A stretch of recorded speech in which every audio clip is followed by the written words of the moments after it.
လောကမှာလူတွေဟာတော်တော်ခက်တယ်နော်စဉ်းစားတွေးခေါ်တတ်တဲ့အသိဉာဏ်ရှိတဲ့ပုဂ္ဂိုလ်ဆိုတာကတော်တော်လေးနည်း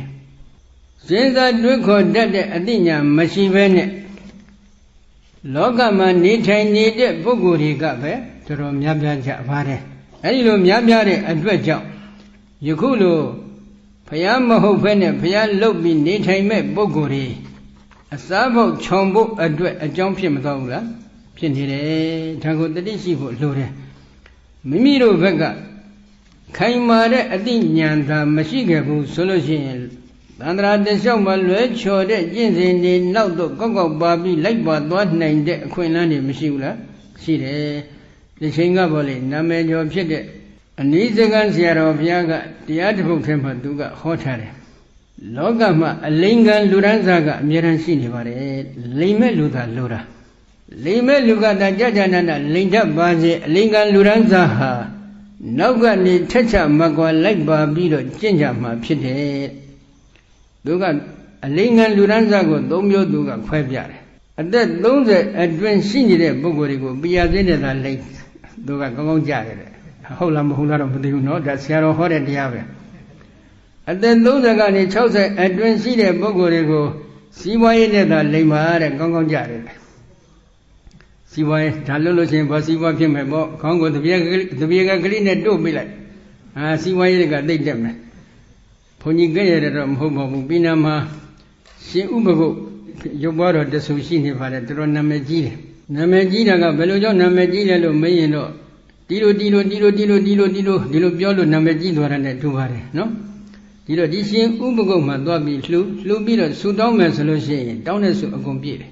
ဒါသူတို့ရဲ့ယုံကြည်ချက်ပဲဒီတော့ဒီနေ့မနေ့ကပဲထမတဲ့ဒကာကြီးတယောက်ကရှင်ဥပကုတ်ဆိုတာတကယ်ထင်ရှားရှိပါသလားဆိုပြီးတော့မေးတယ်ဒီတော့ဒီရှင်ဥပကုတ်ရာဇဝင်နဲ့ပတ်သက်လို့ဘုန်းကြီးတို့အတိအကျမသိပါဘူးသို့တော့စာဆောင်တစ်ခုမှတစ်ချိန်ကဖတ်ခဲ့မှုပါတယ်ထေရဝါဒသာသနာတော်အတွင်းသို့ဒီရှင်ဥပကုတ်ကဘယ်ပုံဘယ်ပန်းဗဏိလအဖြစ်ဝင်လာတယ်လို့မေးရင်တော့မဟာယာနကနေပြီးတော့ကုဆက်လာတယ်လို့အဆိုရှိတယ်မဟာယာနကျမ်းဂန်များမှာတော့ဒီရှင်ဥပကုတ်အကြောင်းလာရှိပါတယ်ဘုန်းကြီးတို့ထေရဝါဒပိဋကတော်မှာတော့ဒီရှင်ဥပကုတ်အကြောင်းမလာရှိဘူးသို့တော့လွန်ခဲ့သောနှစ်ပေါင်း1900ဝန်းကျင်လောက်ကမௌဒ္ဓမခေတ်ဆိုကြစို့နော်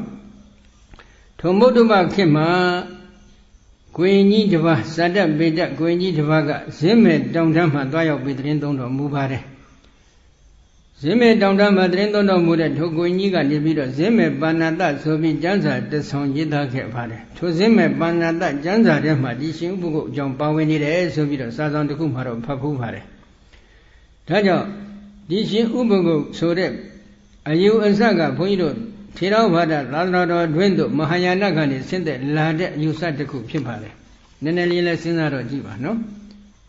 သန္တရာဝဇ္ဇဒုက္ခကိုညှင်းငွေယုံမုန်းတဲ့အတွက်ကြောင့်ယဟန္တာအဖြစ်သို့ရောက်အောင်သန္တရာဝဇ္ဇဒုက္ခကုံဆုံးခြင်းနဲ့ဥတည်ချက်ဖြင့်ယဟန္တာအဖြစ်သို့ရောက်ရှိအောင်ကြင်ကြံကြုတ်ကိုပွားများအထောက်တော်မူကြတဲ့သူတော်ကောင်းတွေဖြစ်ကြပါတယ်ယဟန္တာဖြစ်ဖြစ်တဲ့အချိန်ကကြတော့မှသမုဒ္ဒရာထဲမှာအစင်းရခံပြီးကြီးပြတ်တာကြီးနဲ့သုံးမစားပဲသွားနေမယ်ဆိုတာကတော့ဖြစ်နိုင်ပါမလားနည်းနည်းလေးစဉ်းစားကြည့်နော်စဉ်းစားပြီးတော့ယုံပြီးတော့ပဲအဲ့ဒါကြောင့်အဲ့ဒီရှင်ဥပကုတ်ကမိနာမှာတော်တော်လေးဘုံကံကြီးတယ်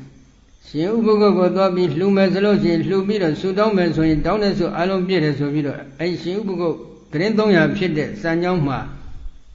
သံစကားတွေသံပန်းတွေအကုန်ကာထားရတယ်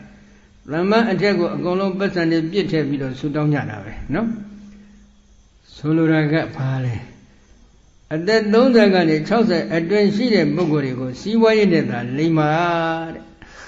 အကုန်လုံးမကြဘူးလားကြားတယ်ဟုတ်တယ်မလားနောက်တစ်ခုအသက်60ကနေပြီးတော့အထက်အသက်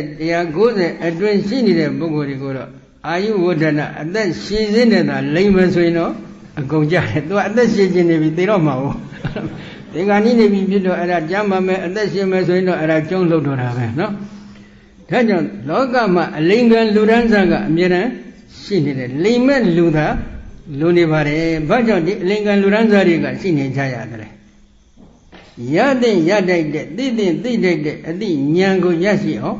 မကြိုးစားကြဘူးဒုက္ခသစ္စာဆိုတာကဘာသမုဒယသစ္စာဆိုတာကဘာဒီဒုက္ခသစ္စာကိုသိအောင်ဘယ်ပုံဘယ်ပဗဏိလအဖြစ်ကြည်ကြံကြုတ်ကိုပွားများအထောက်ရမယ် ဒီသမုဒိယသစ္စာတွေကိုသိအောင်ဘယ်